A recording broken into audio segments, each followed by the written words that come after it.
মৰমৰ ছাত্ৰ-ছাত্ৰীসকল, আজি আমি তৃতীয় শ্ৰেণীৰ বিগিনাৰ্ছ ইংলিছ 3 পাঠ্যপুথিখনৰ প্ৰথম পাঠটো আলোচনা কৰিবলৈ লৈছোঁ। প্ৰথম পাঠটো আছে এটা ধুনীয়া কবিতা। কবিতা ইংৰাজীত পয়েম বুলি কয়। গতিকে এইটো এটা আমাৰ দেহৰ অংগক লৈ লিখা ধুনীয়া কবিতা। দেহৰ অংগ মানে বডি পাৰ্টছ। পাঠটোৰ নাম 10 Little Fingers। প্ৰথমতে তোমালোকে 10 Little Fingers পাঠটোৰ বাওঁফালৰ যিটো পাঠ আছে মানে 8 নম্বৰ পেজটো, সেইটো চাই তাত এখন ছবি তোমালোকে নিশ্চয় দেখিছা যে ল'ৰা এজনে মাকক চুমা খাই আছে। এইটো খুব এটা ধুনীয়া ছবি। তোমালোকেও নিশ্চয় তোমালোকৰ মাক আৰু দেউতাক মৰম কৰা। গতিকে আমি আমাৰ মাক দেউতাক সদায় মৰম কৰিব লাগে, তেওঁলোকক শ্ৰদ্ধা কৰিব লাগে, সন্মান কৰিব লাগে, আৰু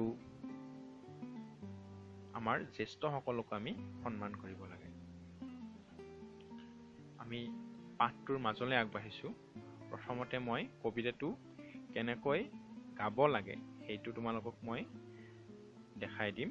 তাৰ পৰৱৰ্তী পৰ্যায়ত আমি কবিতাটো বানান কৰি পঢ়া শিকিম। প্ৰথমতে মই গাই শুনাইছোঁ, তোমালোকে মোৰ লগত গাই যাবা। 10 little fingers, 10 little fingers, 10 little toes, 2 little ears and 1 little nose, 2 little eyes that shine so bright, and 1 little mouth to kiss mother good night. মই পুনৰ কৈছোঁ, 10 little fingers, 10 little toes, 2 little ears and 1 little nose, 2 little eyes that shine so bright, and 1 little mouth to kiss mother good night. তোমালোকে এইটো বাৰে বাৰে কোৱা, আৰু কেইবাৰমান গালে নিশ্চয় মনত থাকি যাব। তাৰ পিছতে আমি ইয়াৰ লগত জড়িত বিভিন্ন কথাবিলাক শিকিম।